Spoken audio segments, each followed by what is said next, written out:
کشتنا خوردکی لکرکوکی بناوی برزان محمود کارودان لپیخوانی و پشتی چولاج دمجمران جدیتنا ترموی سرکاتی هرمی هاتا دنگو و داخاز روجین پیتیوی دیکت لسر دوسه اومه صباح پیفدار فرمی سرکاتی هرمی راگاند لسر فرمان بارزانی وزارت نفخوی هرمی هاتی راسپاردن لجنه کاتایبت یا وکولین و لیفچونه لسر دوسه جان جدازان برزان محمود پیک بینه جی پی خمد درکتنا راسیانو ورگرتنا روجین پیتیوی پشتی بواره که سکارن خورت کشتی آسایش ایکتی به کشتنا کرخوات تهمت بار کرن دهم بردا آسایش ایکتی لکرکوک رد کرد اوان دست هبیتن لکشتنا وی خورتی و راگهاند چار روزان بریانها به تنه چند دمجمیران و کوریند گل لاکرین و هاتی آزاد کرن هفدم حل و نجات بر پس آسایش پارتی لکرکوکی راگهاند برزان محمود پیوندی به رخصین پارتی و هبویو و گروف جیل جمان های که هاتی اشکنجه دانو و لجل اشکنجه جان خوش دازه هرچند آسایش ایکتی بیشتن چار روزان بریانها به تنه چند دمجمیران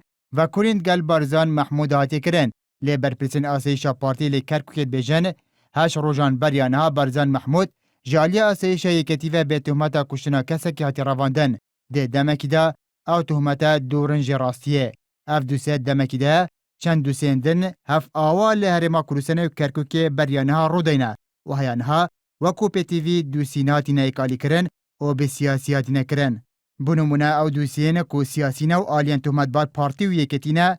پروابینه به سر دوسیان دا یکم او دوسیه کو پشتی لجنا و کلینه لی دادگه هاتی نیکالی کرن و کو دوسیاتی روکن صدش عثمان و کاوگر میانی لی کسو کارنوانه به انجام رازینین و بیجن تهمت بارن سرکین بواره نهاتینه دستر کرن. دوام او دوسیه کو هیا نها نه سروکاتی هرمه و نه آلین پیوندر لجنه و کلینه لی سر درست نکرینه او دوسی وکو خمینو و نهاتینا ایک آلی کرن او جی پیک تنجه دوسه ترورکنا سورانی مام حما کل 21 تموز سال 2008 لهمبر مالا خواده لکرکوکی هاتی تیرور کرن لگل دوسه عبدالستار طاهر شریف کو نابری لسه ایار سال 2008 لی باجار کرکوکی هات بو تیرور کرن هفدم حیانها دوسه کشتنا خورت هولره کو ده چند مهن در باز بوده لسر فول لایتکی هات بو کشتنو هروا دوسه ناس سلیمان کچا پارێزەرە باژێر هەولێرێ بێ هەلاویستی ماینە و سەرۆکاتی هەرێمێ جی چه لێژنەک لەسەر دروست نەکرینە هەر ji ber vê yekê li cembêşek jê çavdêran wa heye ew dûseyên ku siyasîne û dê sinûrê yeketî de rû didin serokatiyê herêmê li ser hatiye deng û daxwaza lêjna vekunê li ser kirîne bi numune wekû dûseya Kawa Germiyanî û Berzan Mehmûd lê berûvajî serokatî herêmê li ser wan dûsiyan ku dê sinûrê partî de rû didin bêdeng bûye û çi helwîstek nebûye bi numune wek dosiya naza parêzer û kuştina wî xurtî ku li ser fûl layîtekî li Hewlêrê hat bû kuştin.